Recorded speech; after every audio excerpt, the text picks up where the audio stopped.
Bienvenidos a la consulta de MCA con la doctora Erika Pérez.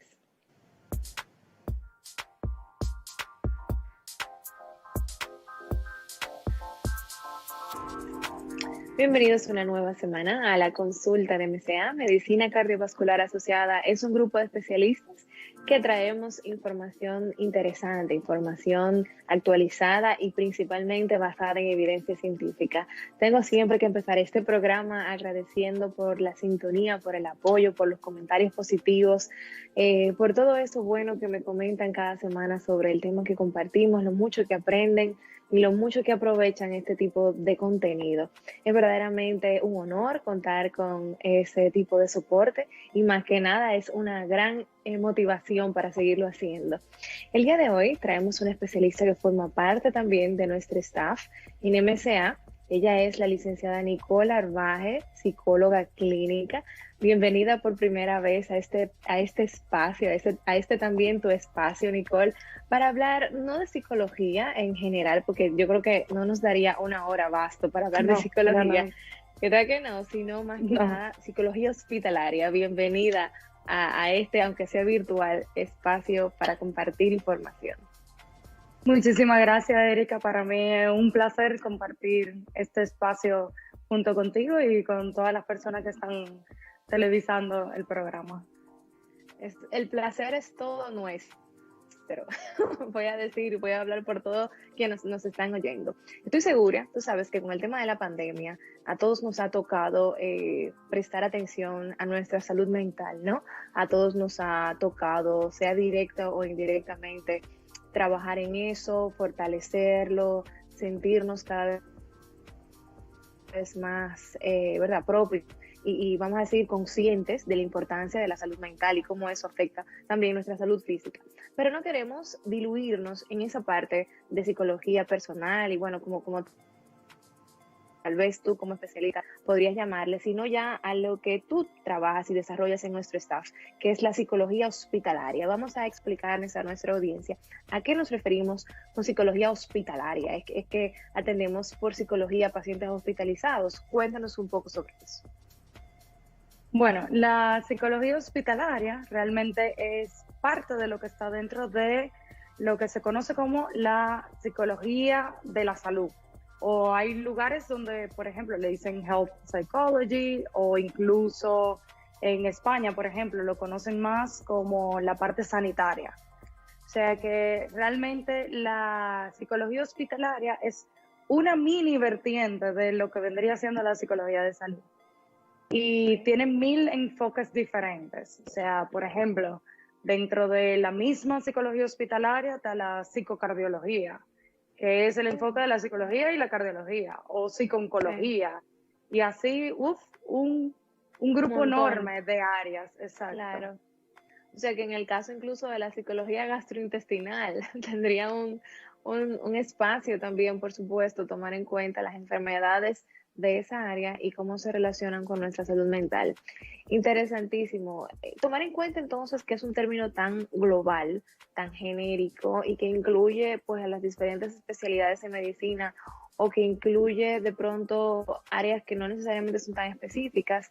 ¿Cómo se desarrolla la psicología hospitalaria de una manera más práctica? O sea, nos referimos a que en los pacientes hospitalizados se recomienda un soporte. Cuéntanos un poquito de qué se está haciendo con respecto a esto, porque me hace muchísimo sentido, ciertamente, que una persona que se encuentre hospitalizada y todo el estrés que representa, por ejemplo, estar en cuidados intensivos o estar en una habitación por más de una semana, eso definitivamente siempre ha debido de pensarse, pero no se piensa. ¿Cuál es el estatus actual? ¿Cuál es tu opinión como una profesional en el área? Bueno, actualmente la psicología hospitalaria se ve de distintas formas en cada país. Aquí es uno de lo que realmente estamos iniciando con toda esa parte. Hay muchos hospitales que, por ejemplo, tienen designado un psicólogo que es el de planta, que él trabaja, por ejemplo, cuando es cirugía de bariátrica, pues te asignan un psicólogo que sea quien dé el seguimiento a ese paciente. O tal vez en la parte de oncología sí tienen ya un programa estructurado. Pero aquí en el país son muy pocos los sitios donde tienen a un psicólogo dentro del equipo, junto con el personal médico, haciendo la gestión de acompañamiento y apoyo emocional y realmente enfocando todo buscando el bienestar, no solo a nivel emocional, sino del paciente, sino que también de la familia. Ok. Oh, eso me parece interesantísimo, ¿verdad? Ahora en el contexto del COVID y cómo eso podría realmente aplicarse a otros tipos de modelos, ¿no? Tomando en cuenta que me mencionas que en el país se está iniciando este proyecto y que en otros países sí existe como tal la psicología hospitalaria y que de pronto sí hay programas, vamos a llevarlo eso a un día a día, ¿verdad? Para que las personas que nos están viendo puedan correlacionar el tipo de modelo de trabajo al cual tú desarrollas o a lo que te refieres. Si pensamos, por ejemplo, en cardiología, que verdad que es nuestro principal nicho de pacientes, nuestro principal grupo por ser un centro cardiovascular, tenemos considerablemente muchos casos todo el tiempo de eventos, ¿no? O sea, que si un paciente le dio un infarto cardiovascular, al miocardio, perdón, que si un paciente tiene que operarse del corazón abierto. Es entonces allí donde interviene el psicólogo, se hace algún tipo de encuentro desde la parte pre-hospitalización o cómo funciona. En el programa que hemos desarrollado el doctor Ureña y yo en MCA, hemos creado un departamento de soporte al paciente en el que yo directamente, que tengo formación en el área de psicología y también de psicocardiología, estoy trabajando en la parte del acompañamiento y apoyo emocional antes, durante y después de cualquier cualquier intervención, claro, procedimiento o incluso ya hasta a nivel quirúrgico. Okay. Entonces, digamos que el paciente llega a la consulta y a través de las pruebas que se ha elaborado se designa que ese paciente debe de hacerse un cateterismo. Entonces, ya ahí el doctor me llama a la consulta, yo conozco al paciente, al familiar y los acompaño desde ese momento hasta que se termina y él vuelve a la cita de seguimiento luego de haberse hecho el procedimiento. Yo incluso me mantengo en constante comunicación, tanto con el paciente como con los familiares. El día del procedimiento estoy junto con ellos, entro a la sala con el paciente y ahí en ese momento que está, digamos, en ese salón quirúrgico, pues entonces ahí lo acompaño, de forma de que pueda tener un rostro conocido, una persona a quien pueda darle seguridad, pueda sentirse que hay alguien junto con él. Luego de qué valioso eso, ¿no? Claro. No, eso de verdad que no tiene precio. Eso es una de las cosas que más le encanta a los pacientes. Que dicen, claro, wow. Eso debe de ser un antes y un después. Que yo pueda tener un acompañamiento de un especialista en psicología, ¿no? De explicarme detalles, evaluar mi psiquis, cómo me siento, cuál es mi entorno, mi familia, haber una comunicación de entrada y salida, ¿verdad? Tanto de parte del paciente como de parte de los familiares. Y entre ellos, tomando en cuenta que sí siempre tenemos muchos protocolos donde los familiares no pueden pues entrar al procedimiento o deben de mantener cierto distanciamiento o muchísimas cosas que siempre han habido donde probablemente se ignora esta parte tan sensible y tan importante. Tú sabes, Nicole, que me interesaría mucho hablar sobre qué impacto tú has evaluado o en modelos internacionales se ha podido comprobar que tiene este tipo de soporte durante la estadía de los pacientes y en el pronóstico de la enfermedad. Pero para eso vámonos primero a una pequeña pausa y volvemos en breve con este interesantísimo programa en la consulta de MCA.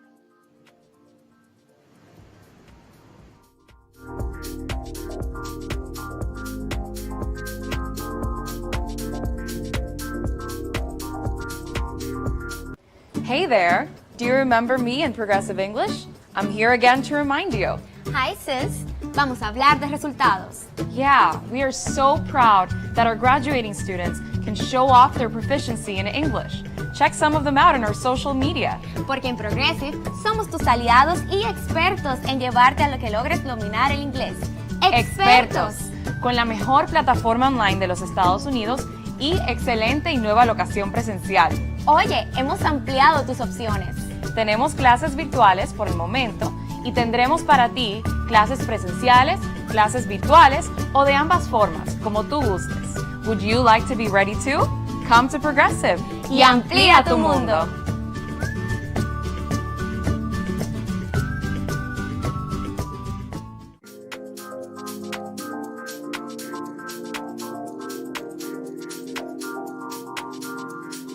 Estamos de vuelta en la consulta de MCA con un programa interesante y fuera del ordinario, hablando de psicología hospitalaria, una propuesta que definitivamente resulta muy atractiva y que yo pienso que hablar de ella podría incluso motivar a otros tipos de especialidades y ejercicios en la medicina a extrapolar el tema de salud mental dentro del hospital, atención directa al paciente.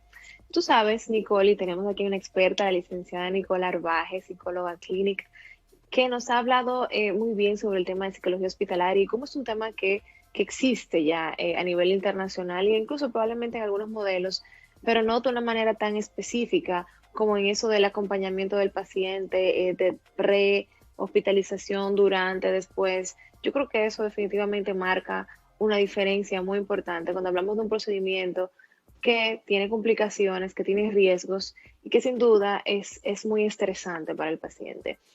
Tomando en cuenta esa primera parte, te voy a poner un ejemplo reciente para que sigamos el hilo del impacto que puede tener para un paciente tener este acompañamiento tanto en su estadía hospitalaria como en el pronóstico posteriormente. Tenía un paciente al cual había que colocarle un dispositivo de alimentación, vamos a decir que directamente en el estómago, le llamamos una gastrostomía percutánea endoscópica, que algunas personas le llaman el botón porque tiene una manera de colocarse externa y bueno, por ahí se alimenta el paciente cuando no puede comer por la boca. El paciente estaba sumamente ansioso, o sea, el paciente no podía dormir, el paciente no podía descansar, los familiares estaban... ¿Qué diferencia hubiera hecho que tuviéramos este tipo de soporte previo y durante, de acuerdo a tu experiencia, y cómo eso se ha visto de manera comparativa en otros comparativos? Valga la redundancia. Sí. En ese caso, por ejemplo, con ese paciente, se le hubiera primero hecho un trabajo de psicoeducación, digámoslo así, de entender el por qué requiere de este procedimiento. Claro. ¿Y qué conlleva ese procedimiento? ¿Qué cosas en su estilo de vida van a cambiar para mejor o para que tenga que modificar, digamos, que sean cambios que de cierta forma tanto el paciente como los familiares tengan que cambiar? Claro. Entonces, no solo se trabajaría la parte emocional de estabilizar al paciente, de ver en qué factores pudiéramos ayudarle, cuáles son las áreas por donde podemos darles herramientas para lidiar con la situación, sino que también se maneja la parte de, ok, esta circunstancia que se está dando, el por qué, y en qué te va a beneficiar, cómo se va a manejar, cuál va a ser la recuperación. Claro. Y preparar a los familiares de esto que conlleva, qué cuidado va a necesitar esta persona, quién es el cuidador primario, qué atención va a tener el cuidador primario, quiénes cuidan de esa persona también. O sea, es todo un conjunto que no solo es ver al paciente como tal, sino el paciente, el sistema que le rodea, quiénes son esos familiares, qué ayuda va a requerir. O sea, es evaluar cada factor y ver cómo puede fluir de una manera más adecuada. Claro. Con ese conocimiento que probablemente el gastroenterólogo o el especialista de intensivo o el que se encuentra rotando, pasante, médico de planta, pasa por desapercibido porque es algo tan rutinario, es algo tan del día a día que probablemente sí me detenga, claro que sí. Gracias a Dios contamos con muy buenos especialistas para hablar del procedimiento, en qué consiste, complicaciones, pero todo como muy técnico, ¿no? O sea, todo muy de que lo pudiste haber buscado en Google y haberte enterado de eso mismo y no hubiera habido diferencias versus algo un poquito más de, mira, esta es la manera de manejarlo, realmente es un procedimiento necesario, esta es la experiencia, cómo me siento, vamos a manejarlo, estrategias para mejorar el sueño, por ejemplo, de ese paciente que el día antes iba a tener dificultad. Yo siento tú diciéndome lo que me hace todo el sentido y que no sé cómo es que no se ha pensado hacer esto, de hacer de esto algo protocolar. Pienso que así como en la nutrición, Nicole, que es algo meramente necesario y esencial para todos y lo tomamos completamente por sentado y todo el mundo come como que por default, sin ningún tipo de estructura ni de educación nutricional. Asimismo tratamos la parte psicológica, asimismo nuestra salud mental, como que bueno, si nos sentimos mal, supéralo. Si te sientes triste es normal, si te sientes ansioso, manéjate, ¿no? O sea, como que yo pienso que mucho de lo que estás diciendo habla de que hay estructuras, de que hay maneras, de una manera más organizada, de poder llegar a un mejor desenlace. Como tú dijiste antes, una palabra que me gustó mucho, que fluya muchísimo mejor. Te pregunto algo interesantísimo, que estoy segura que a la persona le va a interesar. Cuando hablaste de una manera genérica de todo lo que probablemente abordarías, imaginémonos entonces que nos va a tocar que tú como especialista en esta área nos abordes. ¿Qué debo esperar de esta evaluación psicológica si se te refiere a mí? O sea, ¿qué incluye tu soporte? ¿Cómo lo haces? Porque, por ejemplo, si tú vas al nutriólogo, te vas a dar cuenta que lo que hacemos es que te pesamos, te medimos, te hacemos una historia clínica, una historia nutricional, diseñamos un plan y bueno, ya todo el mundo está un poquito más familiarizado con este protocolo, pero con el psicólogo hospitalario no tanto. Cuéntanos un poco. Realmente en cada contexto en el que se trabaje sería diferente.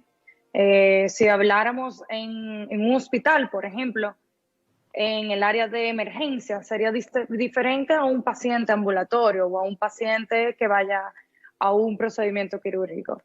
En el caso mío del trabajo que yo realizo, pues va a ser un trabajo totalmente personalizado. Lo primero que yo voy a hacer es conectar contigo, conectar con el paciente.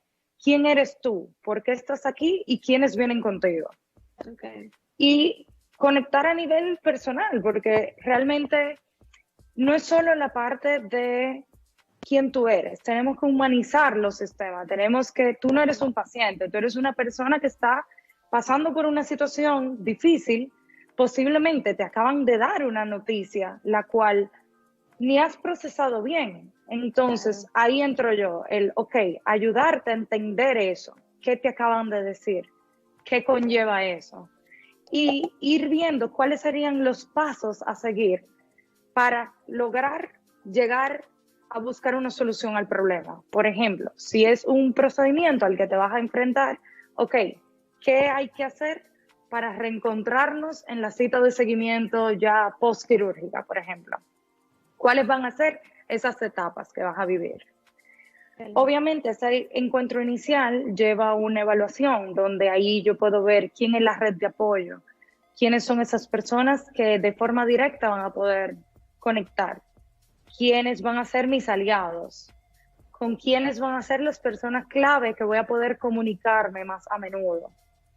Y también comunicarme con el paciente, porque muchas veces que, por ejemplo, yo lo he vivido de manera personal, cuando estamos en situaciones difíciles de salud de algún familiar, no siempre tenemos con quién desahogarnos, porque sabemos que todo el que está alrededor nuestro también está viviendo la misma situación.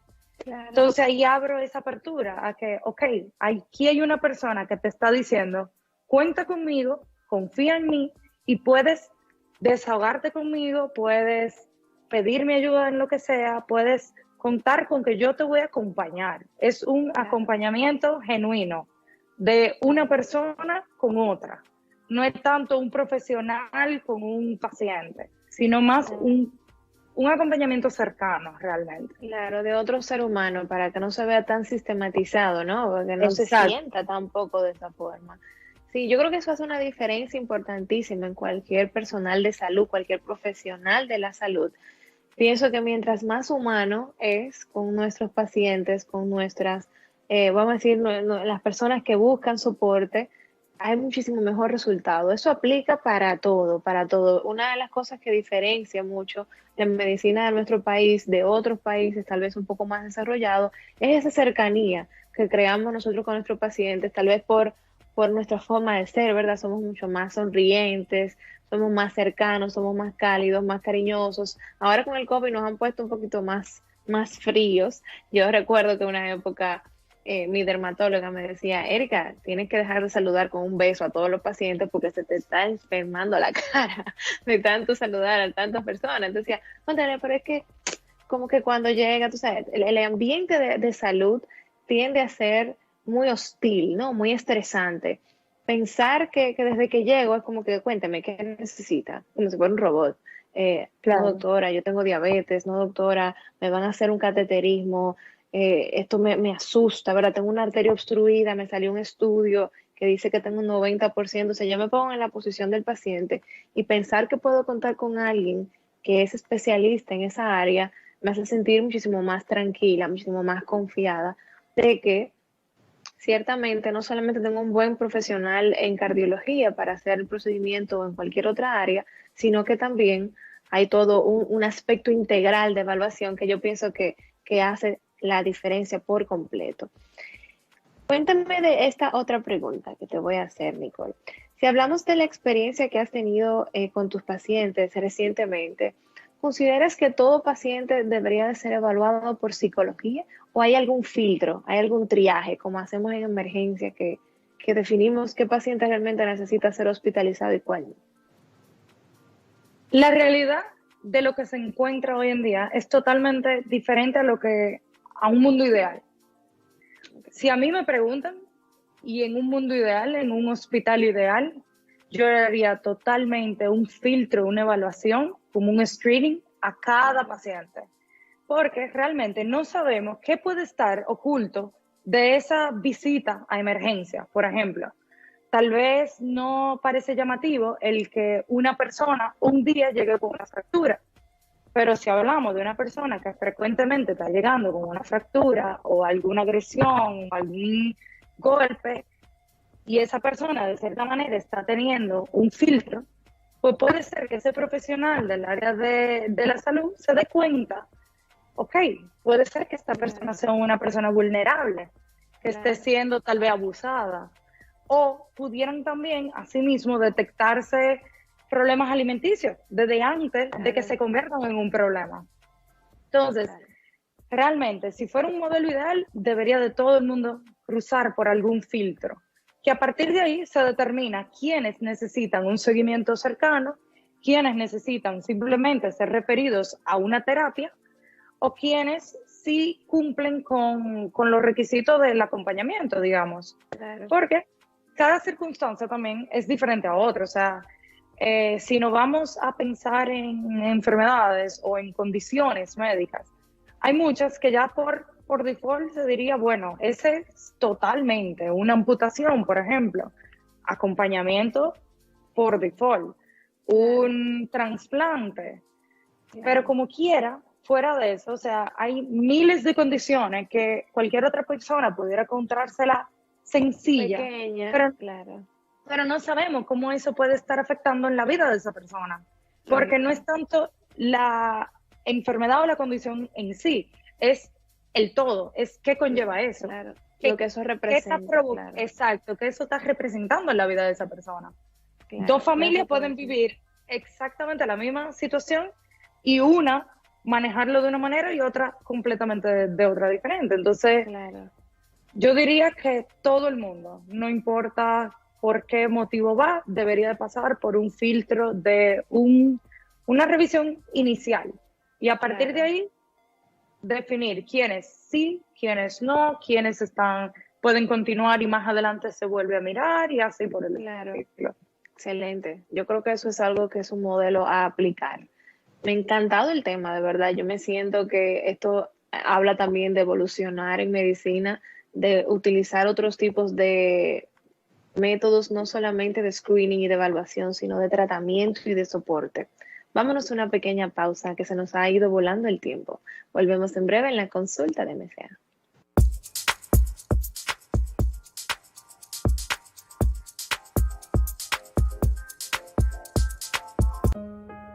Hay precios que han subido, es verdad, y subieron en todo el mundo. Por eso, estamos aumentando la producción agrícola, estabilizando el precio de muchos alimentos para que no te falte comida. Recortamos gastos en todo el gobierno. y seguiremos subsidiando los combustibles para que no sigan subiendo los precios. Aunque es verdad, subieron, pero menos que en muchos países. Seguiremos esforzándonos para que crezca nuestra economía. De esta crisis internacional de precios, juntos saldremos mucho más fuertes que antes. Esa también es la pura verdad. Gobierno de la República Dominicana.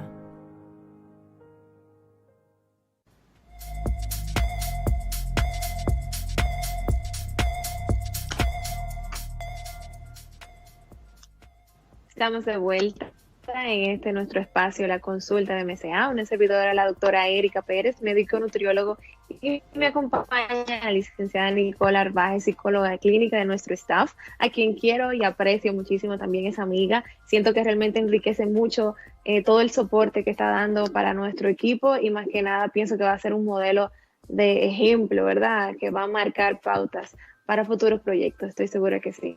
Me ha encantado muchísimo todo lo relativo a psicología hospitalaria y todo lo que conlleva. Yo que trabajo nutrición, control de peso, obesidad, cada vez es más evidente el tema del manejo integral, de cómo el soporte en salud mental, de cómo integrar nuestro entorno marca completamente la diferencia, y esto aplica a muchísimas otras enfermedades.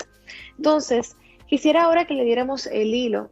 Antes de eso, quiero recordar que pueden ver todo nuestro programa en las redes de SIN, a través de YouTube, en SIN 24 horas, también en mis redes en doctora.ericapérezl y en las redes de la licenciada Nicole Arbaje. También van a encontrar este programa para que lo puedan volver a ver y, por supuesto, enriquecerse con este contenido tan importante. Hablemos entonces de la parte de la periodicidad, ¿verdad? ¿Qué tan frecuente debe de visitarme el psicólogo hospitalario? ¿Son visitas diarias? ¿Se han esquematizado? Estoy segura que tu respuesta va a ser depende, pero cuéntanos un poquito más. Exactamente, depende. Bueno, en realidad yo tengo una dicha que yo vivo una libertad en ese sentido, donde el contexto con el que yo trabajo y el centro con el que trabajo, con MCA, me dan la libertad de realmente poder hasta visitar hasta 2 veces al día o 3 a un paciente si es algo que lo amerita. La realidad de la situación para otros profesionales del área es que deben de amoldarse a que el sistema de ellos le permite. Hay hospitales o hay centros donde te limitan la cantidad de visitas. En ese sentido, yo vivo un mundo totalmente distinto al de muchos profesionales del área, donde yo sí evalúo esta persona y estos familiares y veo a partir de ahí qué tan cercanos debo de ser con ellos, qué tanto requieren de esas visitas.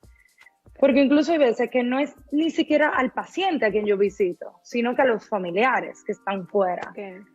Porque muchas veces el paciente está o dormido o ni se está enterando de lo que está sucediendo, mientras que esos familiares son quienes están viviendo toda la situación y son a quienes yo entonces en ese caso le dirijo el soporte. Claro, es muy conocido, Nicole, el famoso síndrome del cuidador, ¿no? O sea, la persona que cuida al familiar y que por tanto se afecta considerablemente desde el punto de vista psicológico. ¿Esto es algo que tú manejas? ¿Esto es algo que tú delegas? ¿Cuál sería entonces el especialista encargada de trabajar esa familia que es tan importante como el paciente? Obviamente, porque es quien le brinda el soporte y también es un ser humano, por supuesto.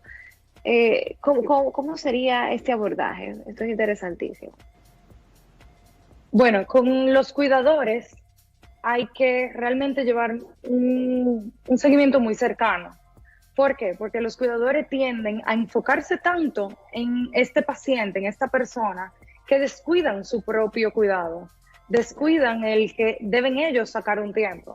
Entonces, una de las cosas clásicas que yo les digo a los cuidadores es, ok, una vez al día necesito que hagas algo por ti, que te vayas a dar la vuelta a la manzana, o que te vayas al salón, o te vayas a arreglar las uñas, por ejemplo, si una señora, o sea, tratar de buscar algo que le dé satisfacción. Hay otras personas que le digo, bueno, ve a la iglesia, coge un momento que sea el tuyo. Siempre es importante, principalmente, no solo en la parte hospitalaria, porque ahí, por ejemplo, cuando una persona está en el realmente necesita de un seguimiento constante de parte de sus familiares. La dificultad está en una vez se van a la casa, que ahí es donde el cuidador más sufre, porque ahí es como que el cuidador se enfoca tanto en qué requiere esta persona que muchas veces deja de lado su vida normal, que son las responsabilidades que debe de estar haciendo, o de atender a sus hijos, o a su esposo, o a su propia casa. O sea, ¿cuáles son esos ámbitos en el que la persona debe de cuidar? Enfocarse, o sea que, claro. Exacto. O distribuirse, ¿no? Suena como bastante lógico y bastante sencillo, pero llevar a ese paciente a convencerse de eso, a darse cuenta de que todo el malestar que siente, porque son pacientes que dejan de dormir, que aumentan de peso o bajan mucho de peso, o tienen trastornos gastrointestinales. Recientemente tuve un paciente que fue así, que cuidó por mucho tiempo a su madre, en pandemia ha sido muchísimo más difícil, y por tanto, una vez tuvo un desenlace pues fatal, ya se quedó como con toda esa secuela y se dio cuenta de que tuvo mucho que ver eso, o sea que tu influencia es importantísima. En tu O incluso experiencia, también, o incluso también que muchas veces los mismos, o sea, el trabajo es simplemente ayudar a la familia a establecer un esquema de cómo lo van a delegar, de, ok, un hijo una tarde, al otro día tal persona, y así, o sea, hay muchas veces que ese es el trabajo principal. claro, aprender a distribuir, que son cosas Exacto. que ni se nos ocurren, Delegar. ¿no? A delegar. Y en tu experiencia, Nicole, ¿qué enfermedades en particular tú consideras que se benefician más del soporte de psicología hospitalaria? Dentro del arsenal que existen, ¿cuáles resaltar para que al final nuestra audiencia también pueda correlacionarlo con lo que estamos diciendo? Dentro de las enfermedades, yo diría que, por ejemplo, todas las que son a nivel cardiovascular, todas las que tienen que ver con cáncer, todas las que tienen que ver, por ejemplo, a nivel incluso del estómago, que está tan relacionado con factores emocionales. O sea, yo creo que volvemos al tema anterior, de que no es tanto la condición en sí, sino qué representa esa condición, cuáles son los cambios de vida que esa condición va a llevar para el paciente. ¿Cuáles son o sea, las...? que no tendremos que dividirla por enfermedad, sino por ser humano, como tú dices. O sea, claro. No puede dividirse de esa manera. Ahora te comprendo mientras lo explicas. Y en tu experiencia en la oficina, en MSA, ¿cuál ha sido el feedback que tú has recibido? Experiencias así aleatorias. ¿En qué sentido tú has podido marcar un antes y un después? Mira, yo creo que esa es la pregunta que más me gusta responder, porque es impresionante el nivel de satisfacción de las familias y de los pacientes. Yo usualmente hablo de las familias, porque para mí yo no aíslo nunca al paciente de sus familiares. O sea que las familias con las que trabajo es impresionante como el agradecimiento que sienten después y cómo ellos mismos expresan por ejemplo, hemos tenido casos de personas que han tenido años anteriores cateterismos y esta vez han tenido un cateterismo junto con el acompañamiento y le dicen tanto al doctor Ureña como a mí óyeme, el factor diferencial esta vez ha sido este acompañamiento, esta persona, este angelito, como a veces dicen. Te llaman, claro. Sí, siempre, a mí, claro, muchas veces me muero de la vergüenza cuando me dicen ese tipo de comentarios, pero es una realidad, es algo que... Claro. Y que yo lo viví directamente, yo he vivido situaciones de médicas con mi familia y he vivido el tener un acompañamiento y el no tenerlo. Y he podido ver la diferencia. Entonces, este es un programa que es difícil la persona saber que lo necesitan hasta que están en los zapatos y lo están viviendo. Y ven la diferencia que hace el recibirlo. Ven la diferencia que hace el tú tener una persona ahí acompañándote.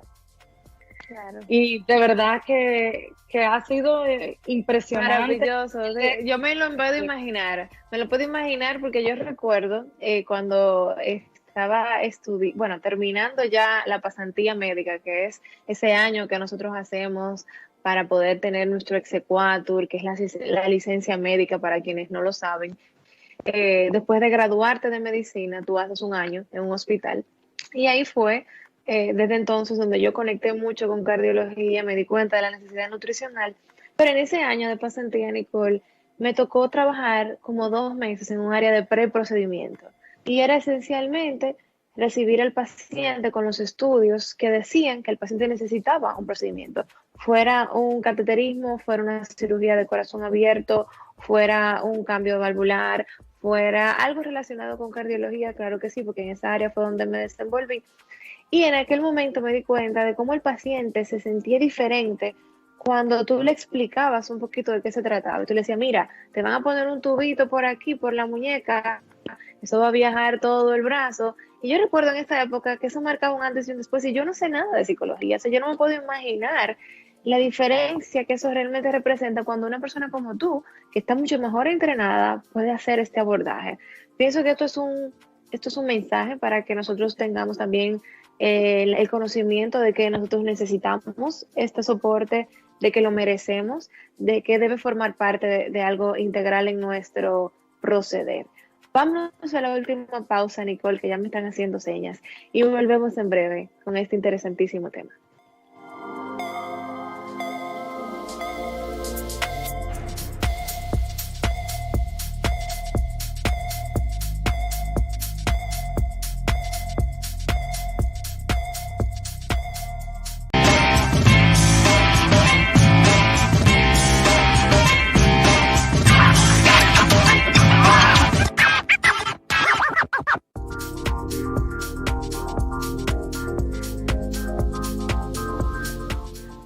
Estamos de vuelta en este segmento final de la consulta de MCA, bien acompañada de Nicole Arbaje, psicóloga clínica, hablando de psicología hospitalaria. Y no podemos dejar fuera, Nicole, el tema del momento, ¿no? La pandemia, el COVID-19. Yo creo que es, sin duda, la condición clínica que más ha afectado a la salud mental. Yo creo que te digan ahora mismo que tú tienes COVID, o que tú probablemente tengas COVID, o incluso tú saber que tienes el diagnóstico y no decirlo, es casi igual como si tuviera una enfermedad infecciosa como el VIH. O sea, ha ido puliéndose, ¿no? Ha ido mejorando ya la aceptación de otros, entender que, ¿verdad?, a todos nos puede dar, de que no tenemos por qué sentirnos estigmatizados, de que no necesariamente influye incluso si te vacunaste o no te vacunaste. Ya lo que influye la vacunación es en disminuir la mortalidad y lo hemos visto cada vez. ¿Cómo psicología podría hospitalaria, verdad, incluirse dentro de tu entorno, sabiendo que no pueden tener las visitas periódicas a la clínica si tengo a mi papá, a mi mamá, a mi hermana, a mi esposo con COVID? ¿Cuál sería entonces el abordaje? ¿Cómo se manejaría? ¿Cómo visitarías tú al paciente? Mira, en el caso de COVID realmente es complicado porque si algo tratamos de hacer a nivel de la psicología hospitalaria es conexión, es unir, es ese contacto, que es exactamente lo que el COVID nos quita. Es ese aislamiento lo que nos da. Entonces, ahí el trabajo es más de, dar soporte, de buscar alternativas, de utilizar toda la virtualidad.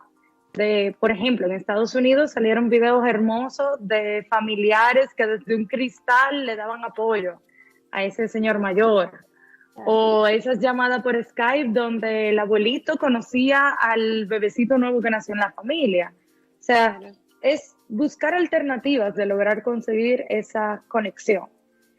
Pero también también dentro del COVID hay un factor muy importante que usualmente también está abordado en el trabajo normal, que es ese profesional del área de salud, que no nos podemos olvidar de él, que es una persona quien no solo ha tenido que constantemente tener que ir manejando situaciones difíciles, sino ese profesional, ese psicólogo, también ser el soporte para ese profesional del área de la salud, que al momento de hablar con la familia, al momento de tener que dar una noticia, poder descargar un poco la responsabilidad de ese médico y poder dar las herramientas que se necesita para poder, dar la noticia de una forma adecuada, de una forma con que la familia puede estar preparada desde antes.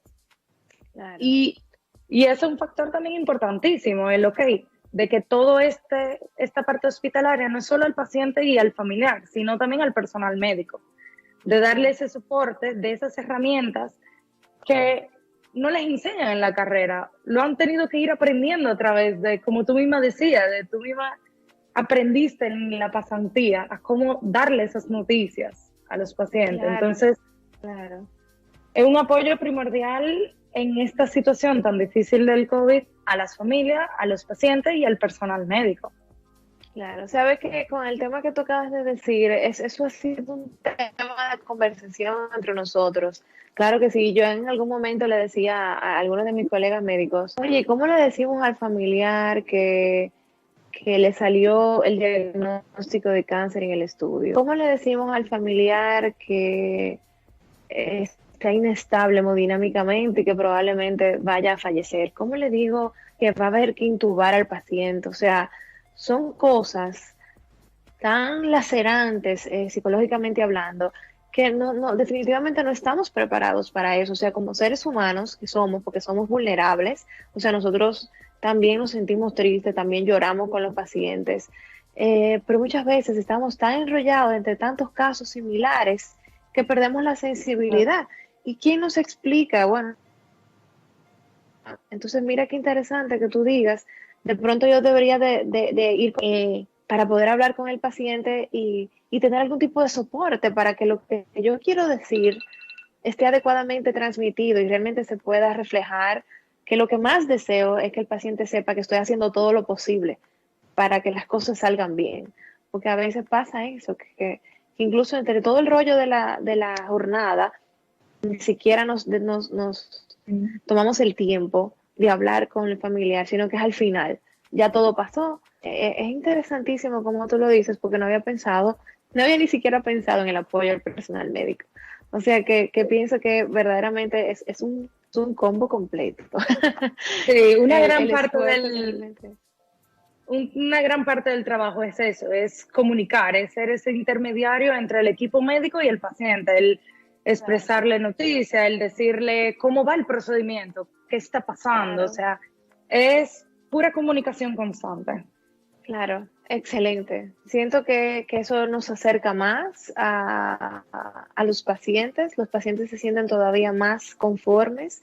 Me imagino que hay mucho de responsabilidad en tu caso, en manejar una información uniforme, homogénea, que sea un mismo hilo, ¿verdad? No, que a veces es difícil incorporar otras personas cuando uno tiene el temor de que una información tan delicada se tergiverse. Entonces pienso que ahí va mucho el tema de tu formación, de los protocolos que se utilizan, cómo canalizo la información y por eso, ¿verdad? Por eso se estudia y se forma. Yo creo, Nicole, que el tema que hemos conversado ha sido buenísimo e interesantísimo. Las personas deben de sentirse familiarizadas porque yo en lo particular he vivido una situación estresante, todo el mundo seguro que la ha vivido y haber pensado siquiera en contar con un soporte como esto pudo haber marcado la diferencia. Creo que hemos entregado un programa muy valioso y bueno, te doy las gracias por haber venido a este programa y espero que vuelvas próximamente. Te agradezco a ti la invitación, realmente. Bueno, un abrazo virtual a todos y nos vemos en una próxima semana.